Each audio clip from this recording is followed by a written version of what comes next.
21/9/2024 மாலை அணிவித்தோன்னா நவம்பர் மாதம் 7ஆம் தேதி 2024 அந்த சஷ்டி 48 நாள் விரதமானது முடியுது.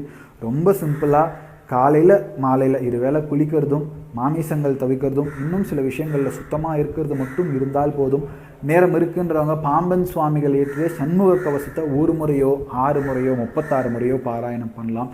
இல்லை அப்படின்னும் பொழுது பாம்பன் சுவாமிகள் சஸ்திரபந்தம்னு ஒரு வேல் சொல்லியிருக்காரு. அந்த ஒரே ஒரு 55 எழுத்துக்கள் கொண்டு தான் இருக்கும். அதை ஒரு 6 முறை நீங்கள் பாராயணம் பண்ணலாம். ஏதோ ஒரு சிந்தனையில் எப்பொழுதும் முருகா அப்படின்ற ஒரு நினைப்போடவே இருங்க. மறந்தால் தான் நினைக்கணுன்றது தோணும். முருகனை மறக்காமல் எப்பயும் உங்களுக்குள்ளேயே முருகரை நிறுத்திட்டு இருக்கிறது தான் ஆகச்சிறந்த விரத முறை.